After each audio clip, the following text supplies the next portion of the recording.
It's Earth Day, April 22nd, 2025, and there's not a more down-to-earth person than this fella right here, Dick Soper. Yeah, I'm doing good. And how are you doing? Good. We've been following you around, learning all about the railroads, and Right. even though you've made this presentation right here in Chapter 4 with the Lyon Mountain, we haven't caught you yet, so we're catching you today. And Lyon Mountain Terminus, Lyon Mountain, of course, was not a through trip, was it? Well, no, they struggled in the beginning when they first found iron ore. They had to actually ship it north up to Chateauguay, go across Chateauguay Lake with barges and then whatever wagons all the way to get to the railroad station. That was the closest. So eventually they realized when things were booming, can't do it that way. It's a lot of labor. So they ended up getting the railroad going up there. Interesting story on how that all happened too. But instead of heading up with the one going east-west, they went to the one going north-south. That's correct. Yeah. And I think you were at a transportation museum when it was there, and I think there's something up in the Lyon Mountain that used to be at the transportation museum, isn't there? When I had them down for a tour prior to closing, and when we found out we were going to be closing, I contacted them and I said, "Come on, let's see what I got." And so this locomotive had come originally from Frontier Town. It was something I don't believe they actually used it. Nobody ever saw it around, but it did belong to them. It was part of their inventory. And so that's when it was purchased for the Transportation Museum. And it was painted a weird looking baby blue color. It was very strange. So one day I spent a day painting the whole thing black like it should have been. And so anyway, when the museum closed, I donated it to their museum. They spent an enormous amount of money. They put a concrete pad down, and then they arranged for Luck Brothers to come down and pick it up and bring it up there. And then they spent, I think, a total of $38,000 on that beautiful building that surrounds it now. So it's really in a nice place. We have one of the things I did. My friend Bill Crosby gave me a Lionel railroad controller for sound. So the kids could go in, I had it right on the side, and so kids could go in and say, "All aboard," or you could hear the train running and so on. So they got that to enjoy up there now. Yep. Okay, so that'll be on display here. Well, it's out there year round, but it's they're accessible. Opening, I believe, in May. I think they're opening in May. We're very lucky here in Clinton County. We've got that museum. We've got Larry Marnes, now owned by Chris Trombley and Moores, and we got the Rouse's Point Museum, a railroad. So we got, Well, this is the third. These are three museums that were restored, and that's what this presentation today is all about. It's to show, we found some photographs. They were here for a presentation, the first one I gave, and I have photographs they've never seen before. Oh, wow. So we got some you'll see here too that are really unusual pictures, because it takes a lot of digging, because we have collections for the coal collection, and we have several other collections, which are collections of photos people brought here and donated. But until you get through them, get it all completely cataloged, you don't know what you got there. Right. So you have to look through each one individually. We're eventually going to have it better organized, but it takes helpers with that. Looking for volunteers. That's correct, absolutely. We always are. And one thing about photos is it might be appropriate for 2 or 3 different subjects. That's correct. Absolutely, Not necessarily one subject. Yeah. And just, I'll let you go here because this crowd is going to get restless. It's looks like a rowdy crowd we've got here. There you go. Yeah. But there's another museum not too far from here, and not in Clinton County, but down in the Port Henry area, which is also great as far as railroad history down there. Yeah. And they got the mining history to go with it too, Right. because of Mineville and Witherby. Yeah. So Well, we're the Clinton County Historical, so we're pretty much No, limited I know to that. this I here. know that, Yeah. but I'm just letting people know watching Oh this. yeah. No, that it's. they can head.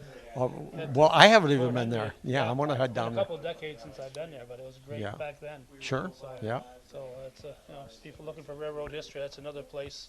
But check out Clinton County first. Right? Okay, absolutely. That's what our job is. That's our mission, and that's what we're doing. All right, I'll let you get going. Okay. Dick. Thank you. Mr. Dick Soper, Clinton County Historical Association. We're in the upstairs confines here. Oh, yeah?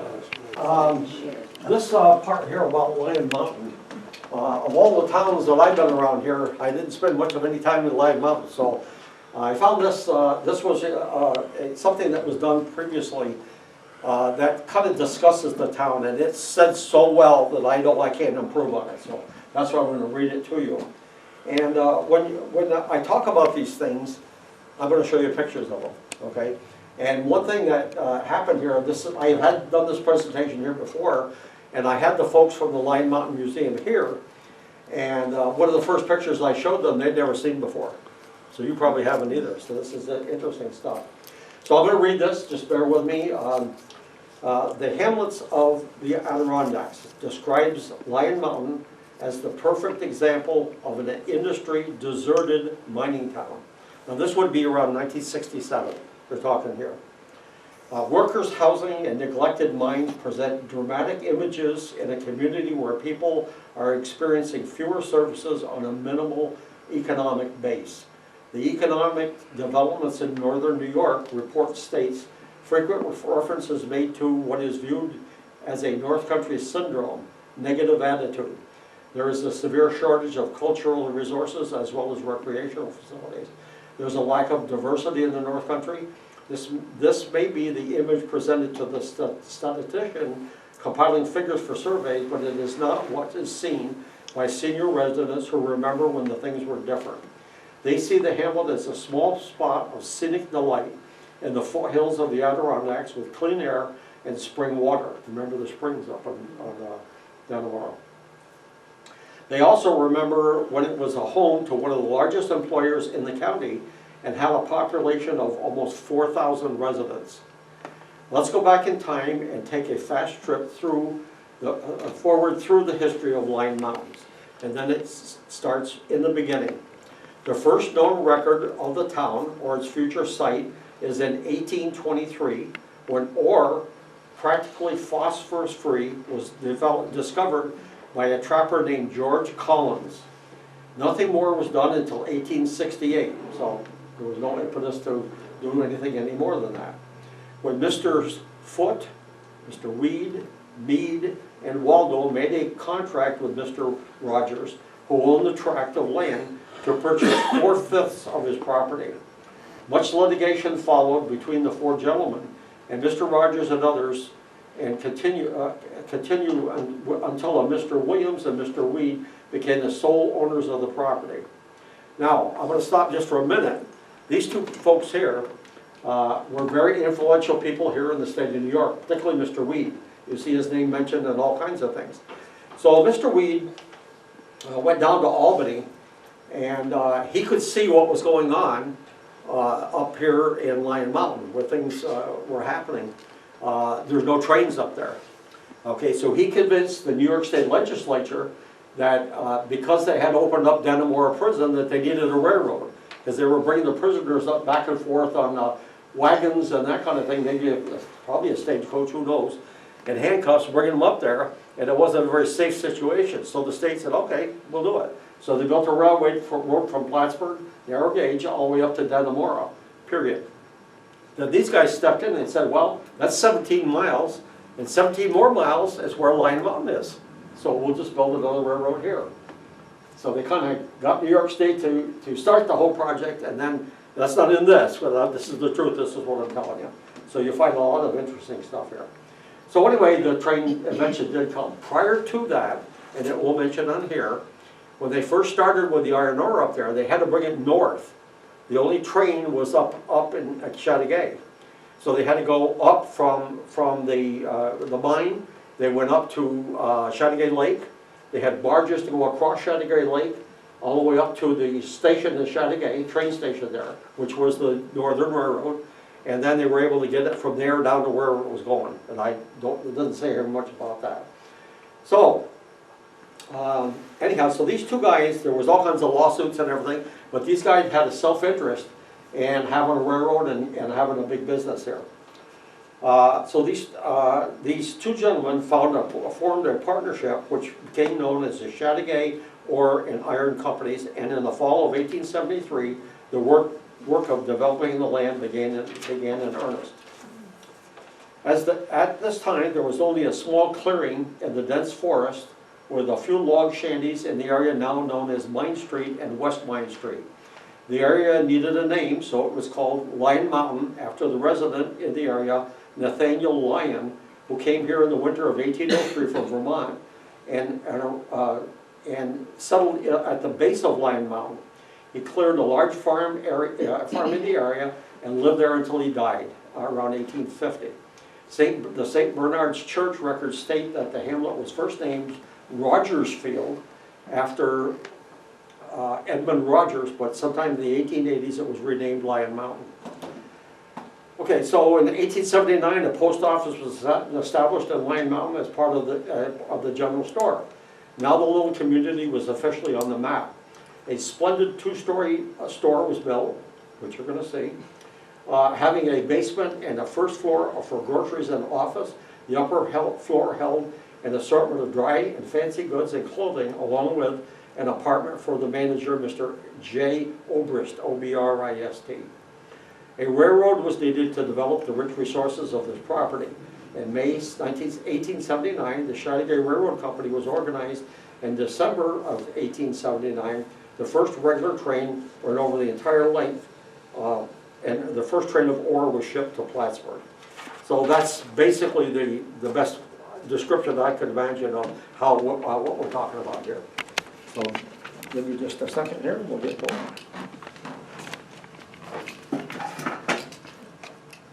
Okay, so you're probably aware, I've mentioned to every one of these that there will be it's going to be some sort of a tribute to all of these talks, the Terminus 1 through 5. It's going to be called Terminus.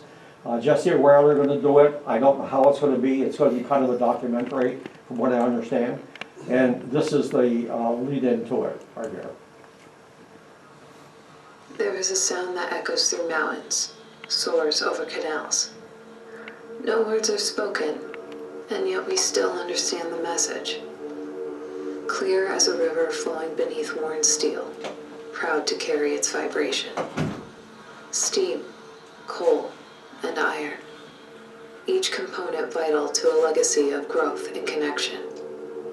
An alliance of rails converging to play a symphony, one to withstand the test of time. This is Terminus.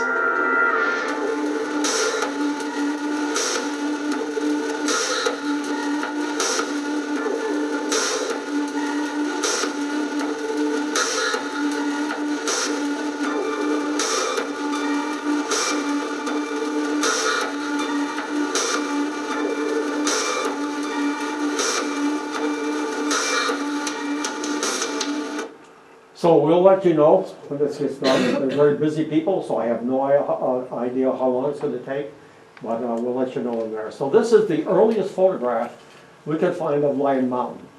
And it went on to describe the top of the mountain was filled with lumber, so they referred to the log cabins you see here. There's quite a few of these that are kind of log cabin. So this is in the earliest, one of the earliest photographs. I believe this came from our archives here of early Lyon Mountain. So you can see there's people settling up here. This is the picture that blew everybody's mind here. This is the earliest mine entrance, and if you look at it, this is a single cable coming up here, and then these guys are in a box and they're being lowered down. There's two of these down here into the earliest part of the mine entrance. A little scary if you actually look at it, but anyway. Now, speaking of wood, that was the materials they had there when they first did all this. And then if you look over here, they eventually had trains, of course. And this is how they would turn the trains around. They didn't have a proper roundhouse and turntable. So if you had to turn the train around, you just brought it down here and then back the other way, and it could go the opposite direction. So, and you can see the buildings. They've basically taken all the wood there was, and they built all these gigantic trestles and that kind of thing there. Okay, so this is around, I'm guessing around an 1865 steam locomotive. You can see it's on these trestles. One thing you can identify, this up here identifies this as a wood burning locomotive, because this catches, there's a lot of sparks when you burn wood. If you have a fireplace, you put your wood in there and start the fire, you can see a lot of sparks. So that right there, they'd have a screen across the top, and then the debris would fall back down into the fire, or to the smoke box there. The lantern here is lit. You have an oil lantern, you light it, so that's about all you had for a headlight on it. Steam dome is over here, right near where they could blow the whistle, and this is the sand that would be held for traction. So again, this is approximately in 1865. You can see it says Dannemora on the side of it. So one of the many trains they had there. Look at the, speaking of wood, they built their buildings, Now, I'm not a miner, and I don't know a whole lot about the process of mining, but obviously they had all kinds of elevations to deal with. And this right here, if you go up to the museum today and you stand in front of the museum looking at it, this is what you would have seen behind you. Okay, so you would be looking at the front of the current museum, and this is what you would see. Now, there was all kinds of processing going on. They had different sizes of iron ore coming out of there. There was slag that they had to get rid of and so on. But this is, again, what you would see if you stood on the road right in front of the current Lyon Mountain Museum.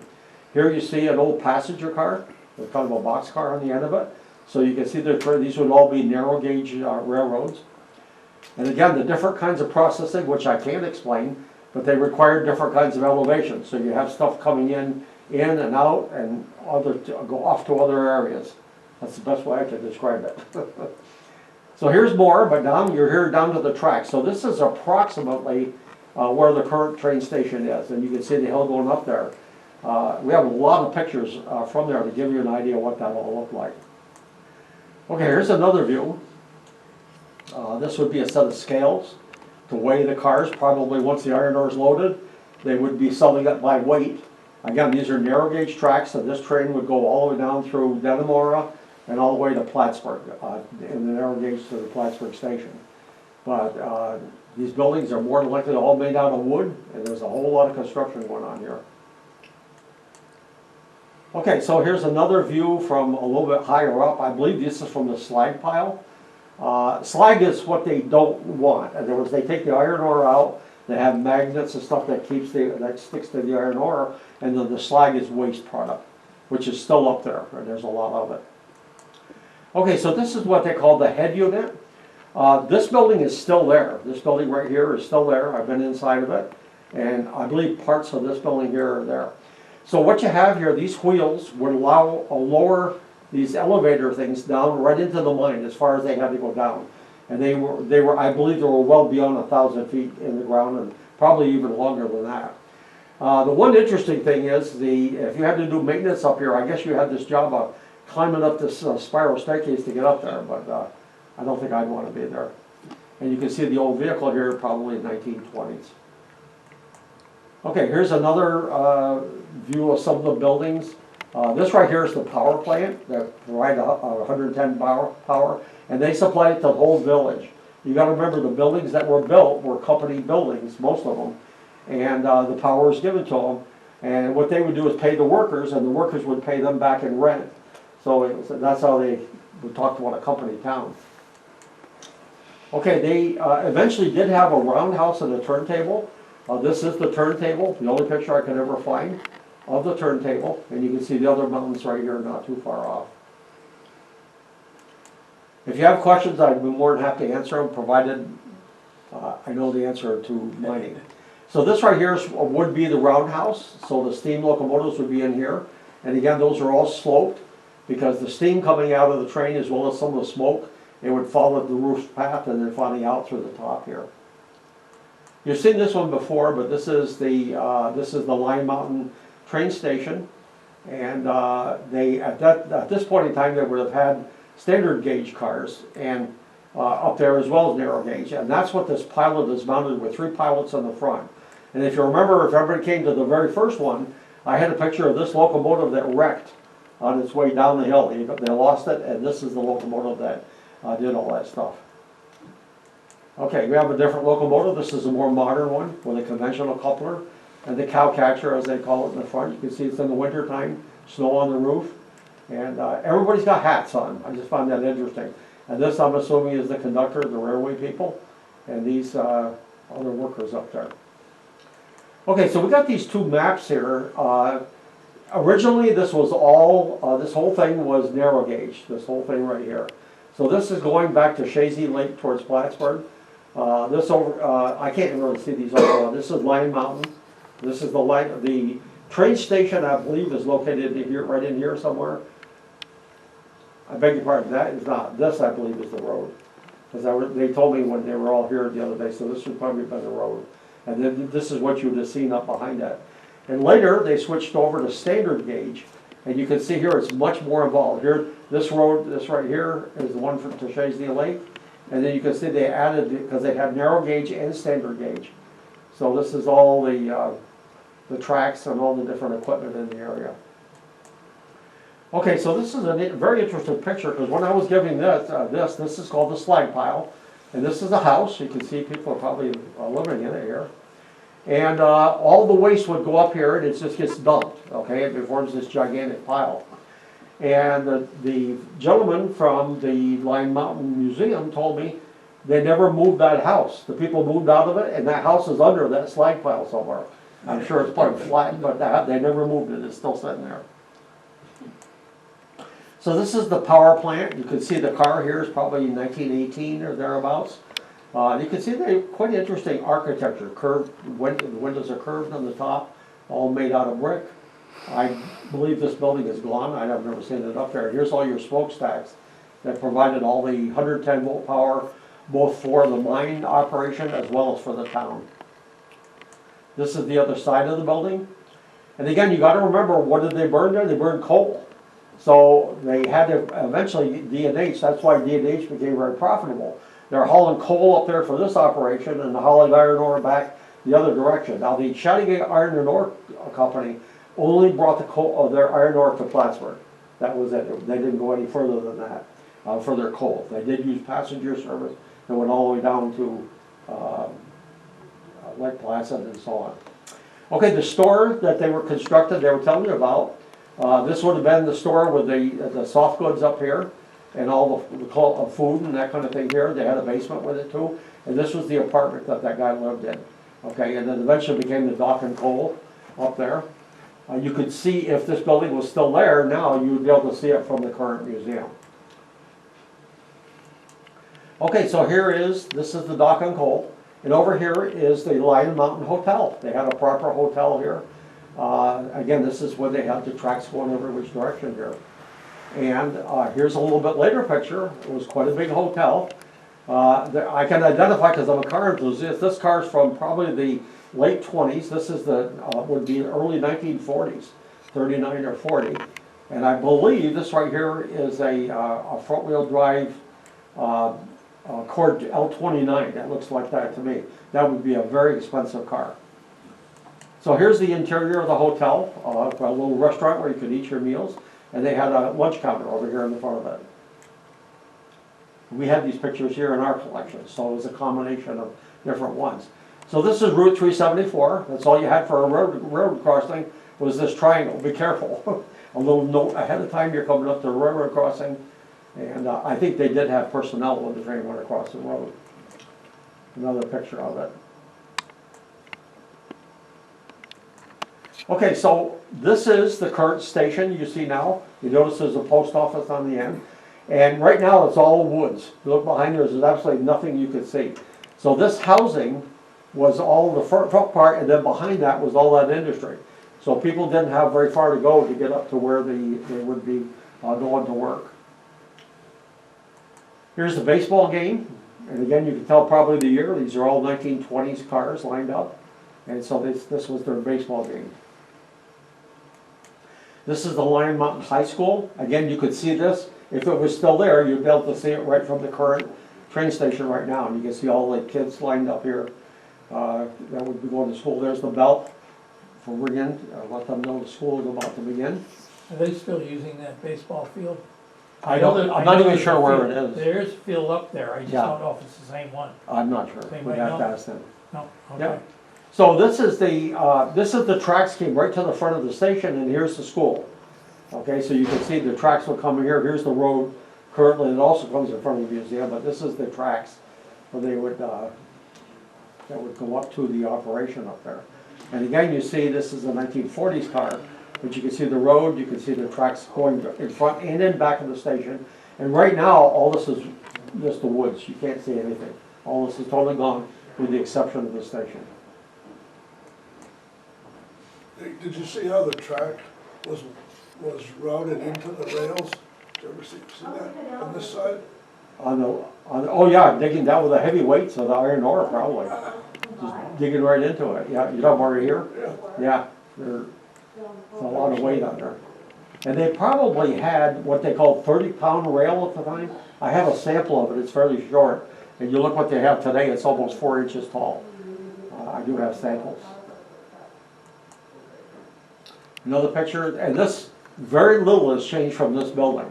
They were able to completely restore the building, and of course the tracks are all gone now, but that's what they had. Okay, so this is the housing that you see along, as you go down 374 heading towards Chateauguay. This is the company housing. I wouldn't want to have to come home and go out for a few drinks and come back a little snookered and go into your house. You'd have to be careful which one you went into. And of course you can see there were houses across the street, and there are none now. And again, this is a about 1918 to 1920s car, and this is the opposite side of the street. This right here is where the switch is. This is where they throw the switch. So it's interesting the way the tracks go. They go this way, around this way, and they come around this way too. So, and again, this would be the school up over here. And I don't know, obviously these are gondolas, probably used for iron ore, possibly coal too. And you can see the condition of the ties here. And again, I don't know the year. And I've included all these pictures. Some of them are a little bit repetitive, but they're really interesting pictures of what it all looked like back then. You can see the ties here are in terrible condition, but they're still there anyway. And there's the slag pile. Okay, I included this picture because look at this guy. Come out of the car. I don't know if he's had a little too much to drink. Well, what are you doing down there? It's just an interesting picture, and you can see this is obviously one of the maintenance shops over here. And again, this is one of the many buildings that crossed through the area here. And a little shovel here on the side of it. And this is a similar picture here. This is the head unit.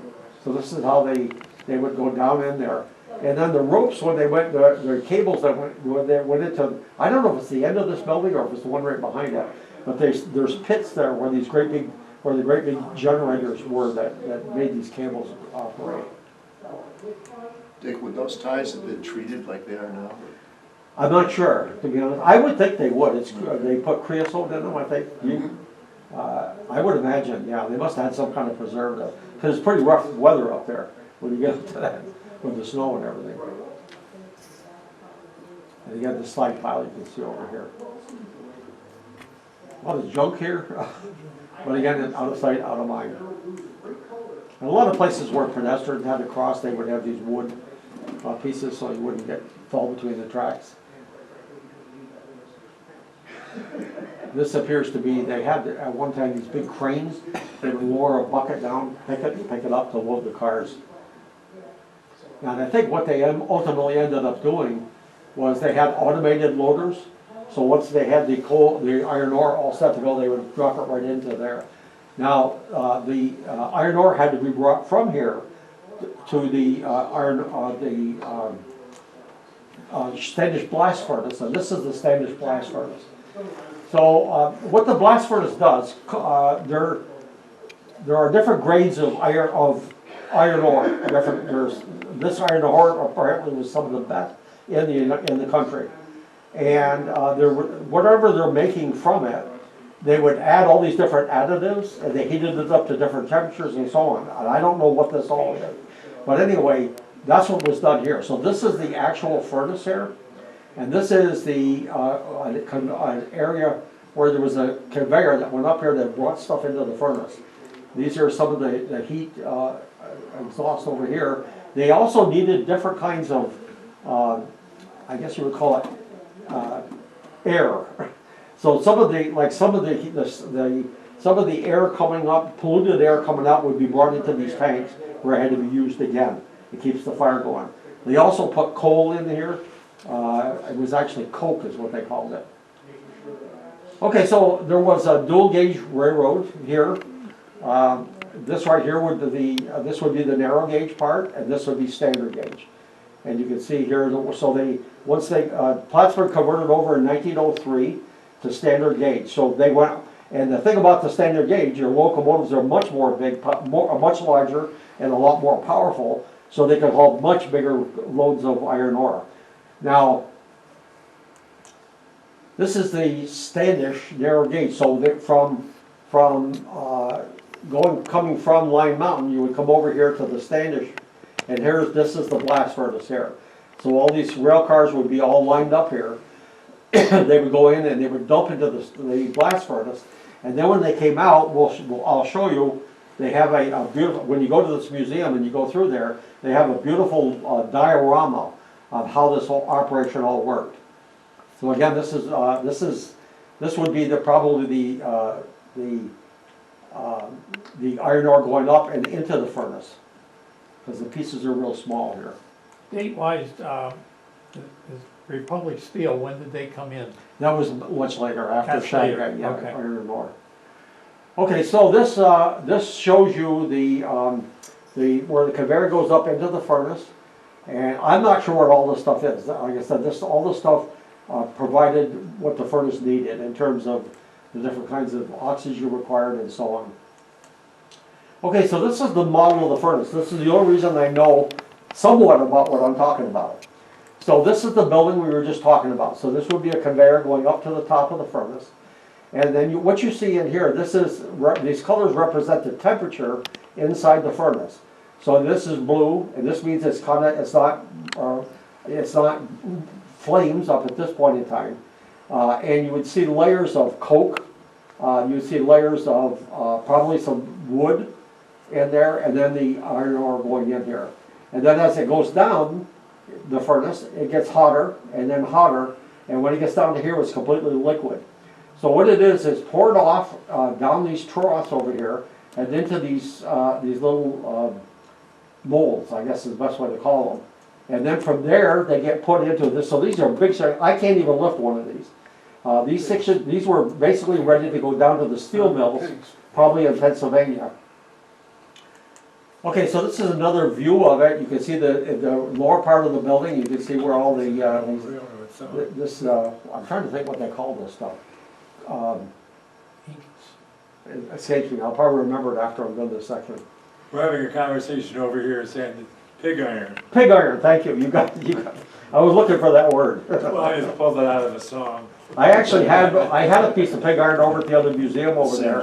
I don't know if I gave it to them or not, but it's pretty heavy. It's okay. So it shows the furnace here, the large steel stack, 80 feet high, lined with temperature refractory brick. The furnace is divided into three main parts. The shaft is 13 feet in diameter and 17 feet. In diameter at the top and 17 in diameter at the bottom. When it connects with the Bosch down here, I guess this is the Bosch.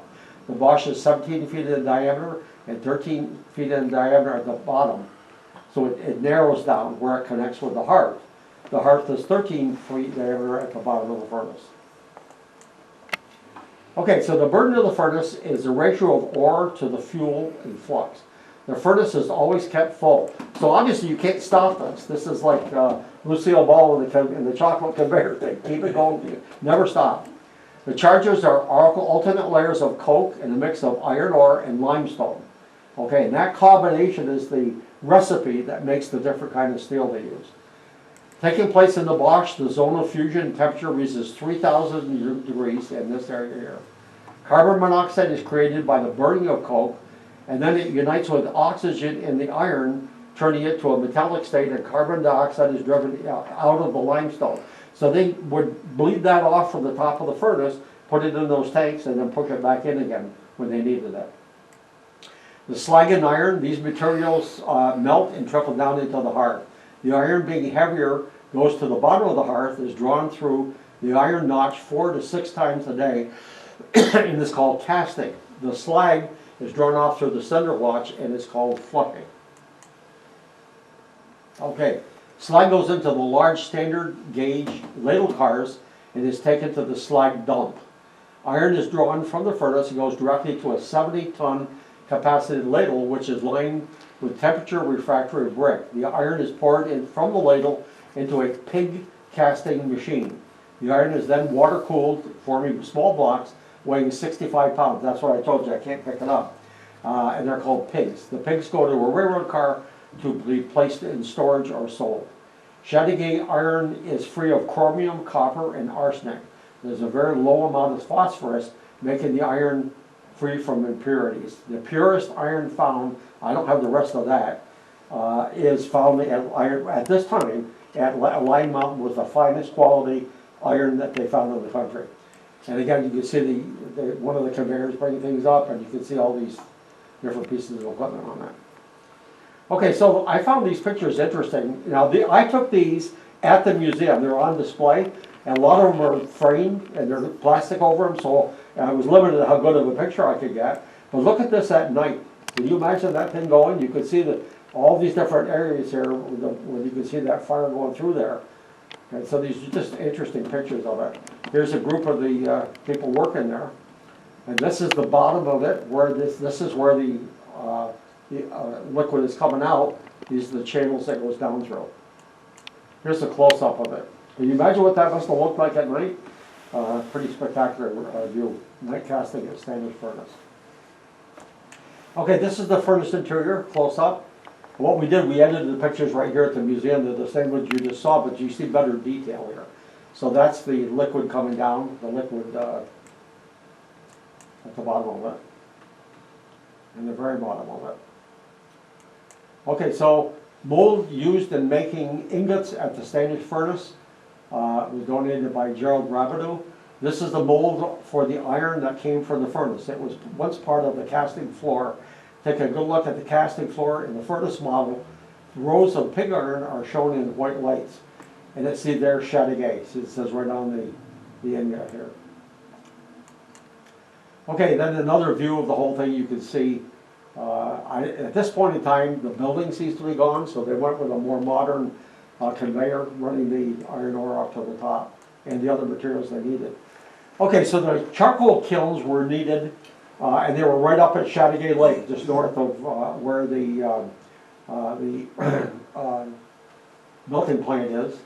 And so they made this charcoal, which was required in that Chateauguay furnace.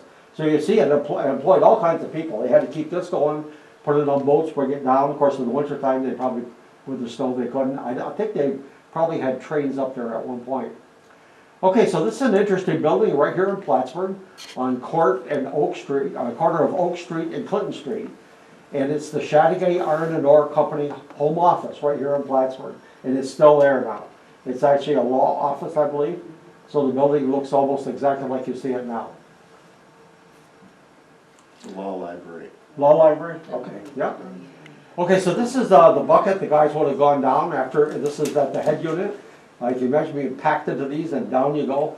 They're kind of a larger version of what you saw on the very first one. And again, when I go through our collection of photographs, a lot of interesting pictures. Not a whole lot of smiling faces here, but it was tough work down there, I imagine. So this is the people working down there. They got their helmets with the little lights on top. Here's another picture of where they were drilling in to put the dynamite in. Then they move out of the way and explode it, and then what fell off is what they would take away to use in the iron ore. This picture here of Crack Needle Clay, saw this. The orchestra and costumes chorale performing inside the mine shaft. There's the orchestra, there's the chorale, here's a guy with a light. Can you imagine? I like the people pictures here. I think they're really interesting and they tell an interesting story. It's a little bit of fun in the mine. Okay, so this building, this unit right here was a thing I believe that was used to shatter the rocks that were coming out that contained the iron ore. This is the crusher. And this information I got from, this is the difference here is, now I have what this is because the people from Lyon Mountain told me what it was. I didn't know prior to that. And this is a machine shop way down under the ground. I believe it was 1,000 feet underground. And this is where they did maintenance work. So if any of the equipment had to be repaired or were welded or whatever, they did it down under there. So here's a picture taken probably before cars, which would have been around before the turn of the century. And this is the station. I'm saying just about all train stations were gender divided. Okay, so this would be the ladies' entrance here, the men's entrance over here. You can see the ladies standing here with their dapper umbrella. And here's the children waiting to go in. So this is the ladies' side of the station and the men's side of the station. And this is the station master's window. So you can see the trains coming from either direction. And you can see the buggy here ready to pull them. So here's a good view. You can see the post office, the station is just like you see right now. Here is the school. So this is gone, and here's the big hotel over here. So it gives you a better view. Now here's the current road. So this right here is the track they would use. And this is what it looks like today, from an old picture to a current picture. The only difference here is this building. And I used to be the director of the Transportation Museum over behind us. And I made a donation to them. We had a locomotive that we got from Frontier Town. And it was painted an ugly baby blue color. And I repainted it black like an old beat up locomotive should look like. It's actually powered by gas. And I donated it after our museum closed. They built this beautiful building for it. And it's sitting on the same tracks I had down here. And they have a little controller on the side where children can blow the whistle and so on and so forth. We flew a drone up over so you can see a little bit what this looks like. Here's the, so the tracks would have come right down through here, right where the road is basically. And in the back, and all this industry you saw was all behind here.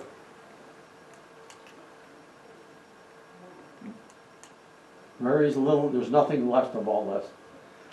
You get a little better view. It's a large building. This is the freight office over here. That's where all the freight was.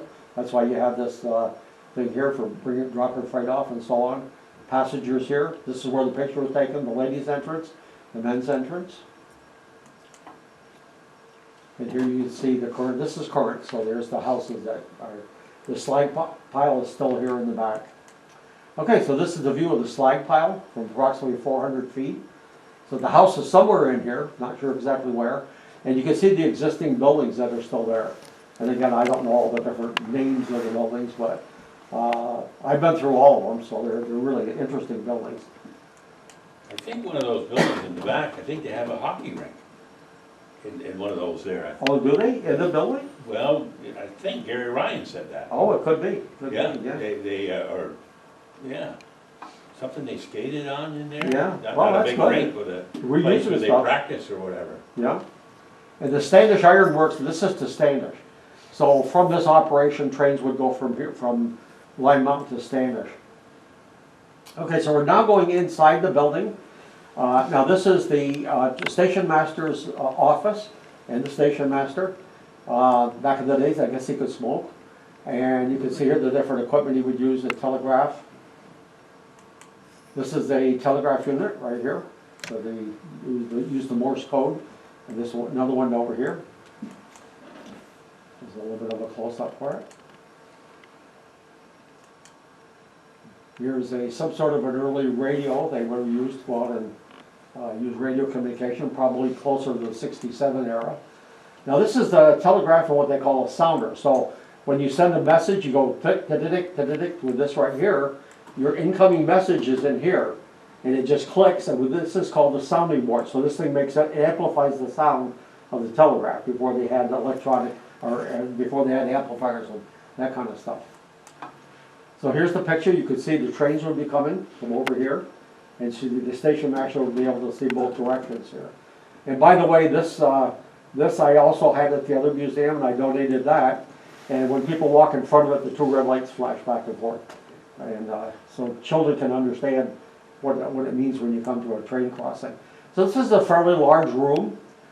These things right here were used for both gathering and picking up messages. So if the train did need to stop, they would have a sign up outside that there's a message, and then the railroad, either the brakeman or the engineer would put their arm out the window, and they would catch the string here, and attached to it was something they had to have, either instructions of where they were to go to or so on. So this is another view of the room. This is from the men's side of the facility. This is one of the ticket windows. So this is on the men's side.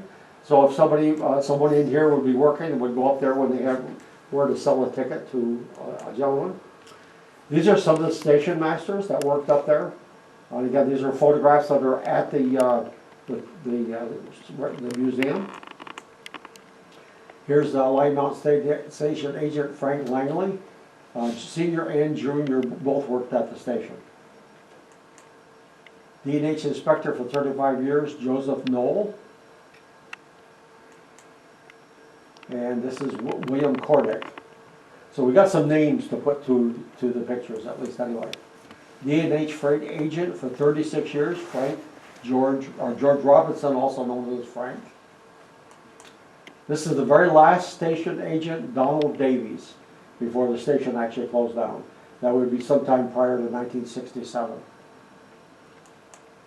Okay, so this, look at the men's ticket office was here. This is the ladies' ticket window on this side over here. And they have they've left all kinds of book of memories where they have people's names. If you want to find out who they are, you're able to look through these books and get some information on them. So that's the men's side over there. So this is outside the ladies' ticket window. You see it's frosted glass when somebody would come. I don't know how they know they were there, but anyway, they opened the window. Probably at busy times when the train was coming, they probably had it open. And this is the entrance into the ladies' waiting room from the station master's office. And this shows a lot of immigrants came. This is the lady would be arriving, probably newly coming into a new town, a new country. She probably didn't know where it was, and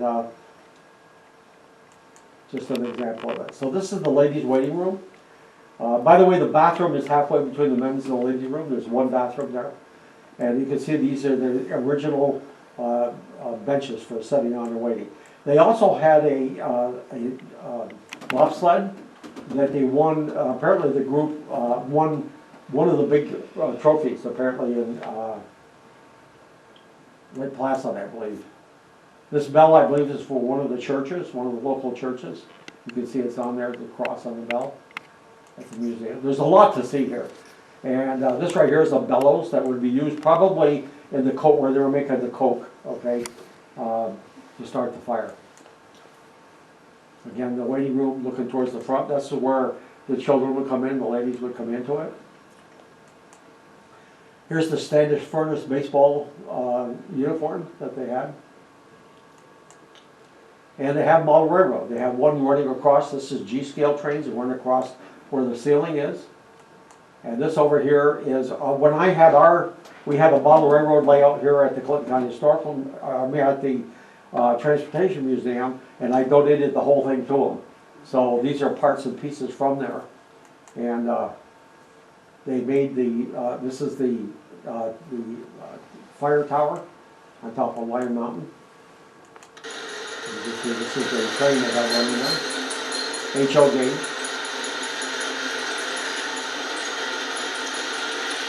This was what we had built originally for the ferry at Lake Champlain down in Port Kent. See the flashing lights going on as the train goes by. This is over on the men's side of the museum. Okay, so this again is on the men's side, looking in it. There's the office, the station master's office. This was one of the main entrances going into the where the mines were in there. And you see railroad tracks. They did not have any steam trains in there. They would probably in later years have electric. They would have some sort of a low electric locomotive to pull the iron ore out. They did have conveyors as well. Now this gentleman's name here. This guy was one of the blasters that did blasting. This is his uniform. This is the blasting gun. This is the drill they used to drill holes into it. They put dynamite in, clear everybody out, and then boom. There's his picture. This right here was his toolkit that he had to do the work down while he's down there. This is the diorama. You can see down kind of a slice, and this is all done, I believe, at HO scale. And you can see all the different areas that you go down into the mine deeper and deeper. And this is the picture. It's hard to take a picture because it's all plexiglass. So I had him shut off the outer light, and you can see better. It's a beautifully detailed. Then you can see all the cars that moved the iron ore in. Now this is an example of whatever they look. So your station would be down here, the train station in later years, and this is all what was behind it. This is the head unit. This model, this right here, the building is still here. That building is still there. That's where the miners would change their clothes. What they do is come in street clothes. They would change into their work uniform, and they take the street clothes, they hook it, put a hook on it, and it goes up to the ceiling, and then they padlock the bottom. so their clothes were up to the ceiling. When they came back, they'd take a shower, lower their street clothes down, and then out to go. They go home to mama with clean clothes, ready for supper time. And again, you can see these different conveyors. These are some of the miners with their names or the helmets they had down there, and various pictures of the inside of the mines. Now this I donated to the museum because we had this here.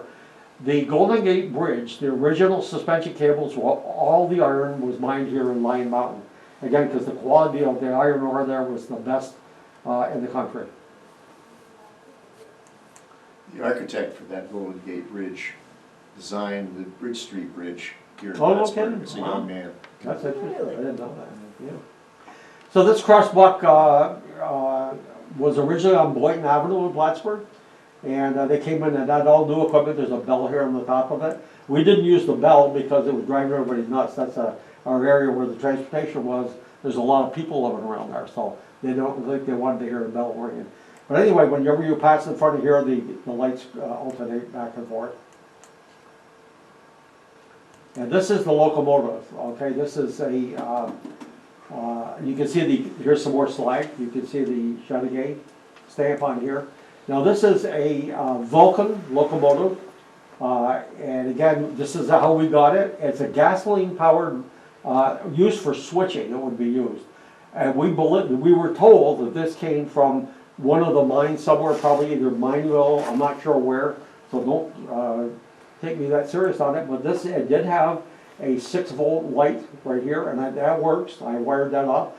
We did a set of stairs so children could get up to the inside of it.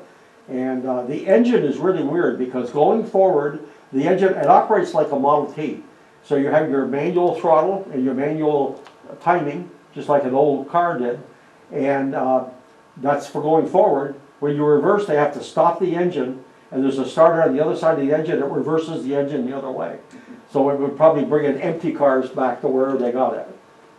So it's an interesting piece of equipment. And again, you can see the Lincoln pin coupler on the front. There's the pin, and that's how they would connect them together. And this is what the inside of the building looks like.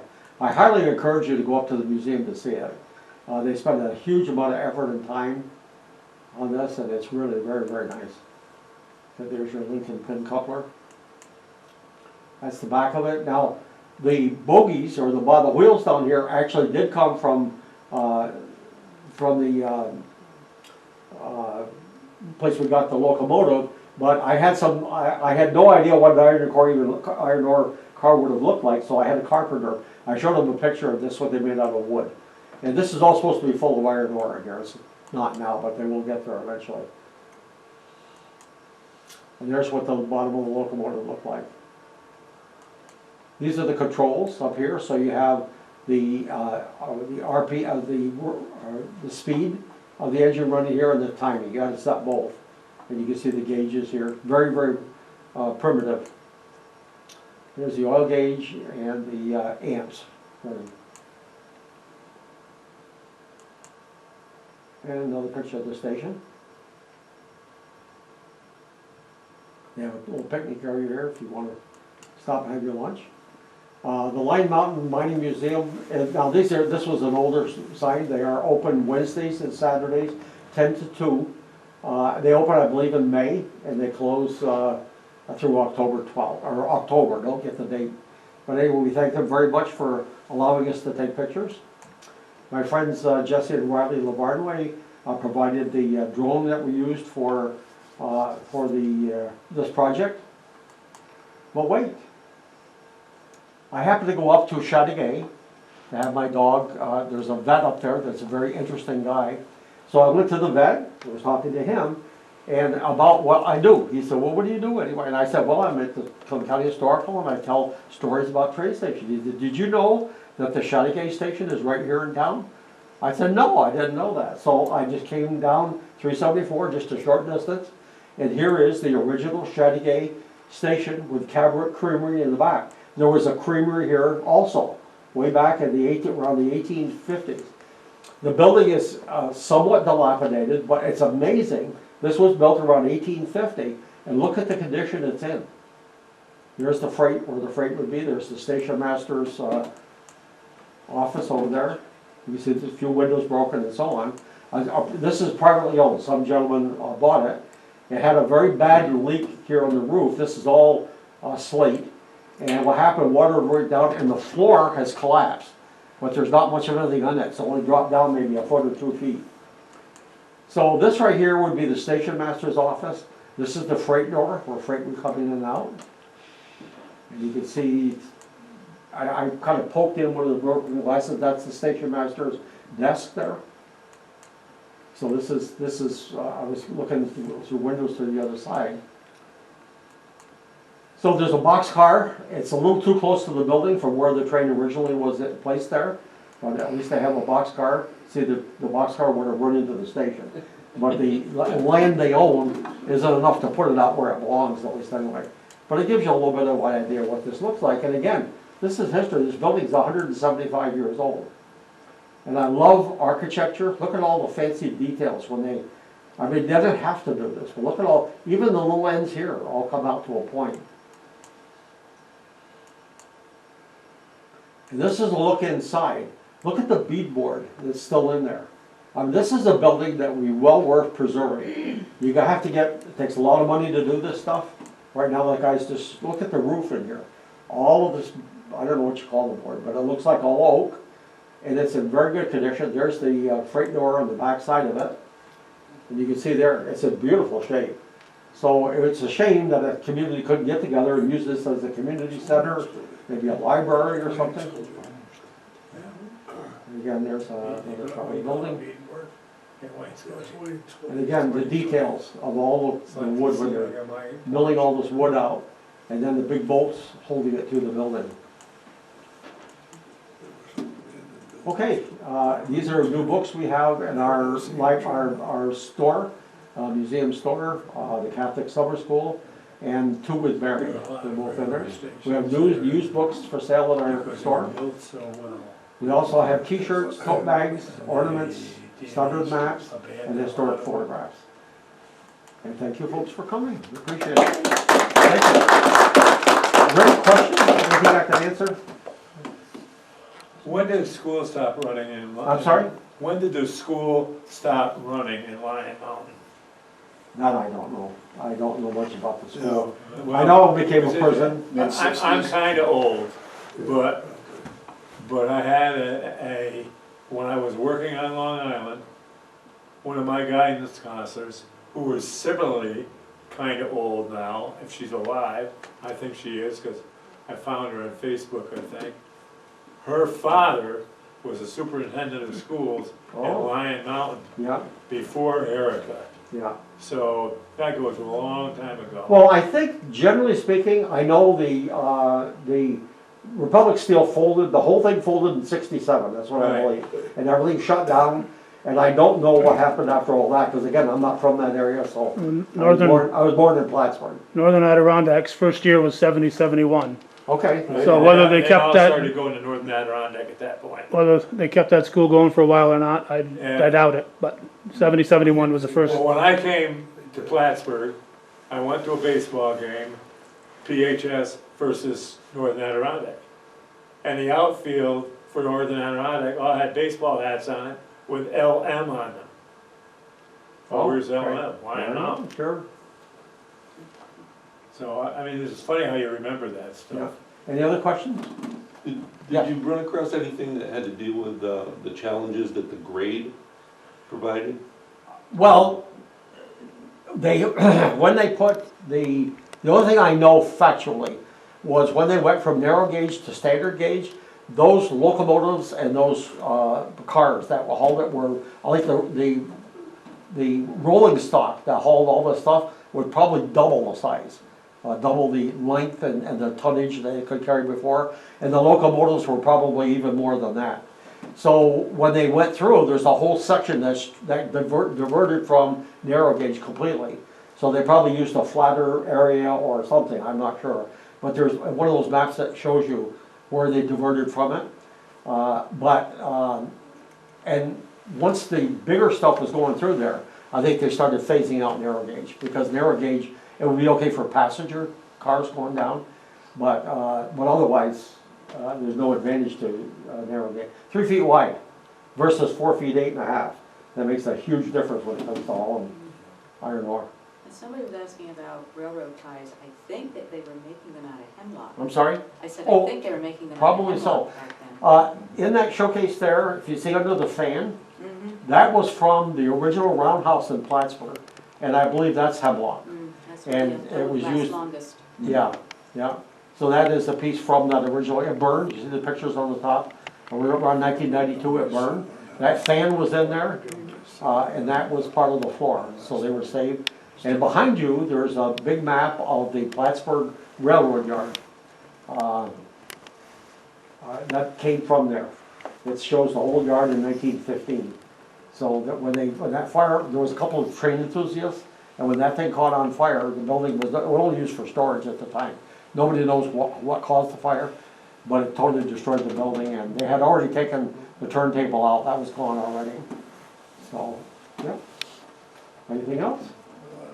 Well, thank you all for coming. Dick, the name of that architect was Glenn with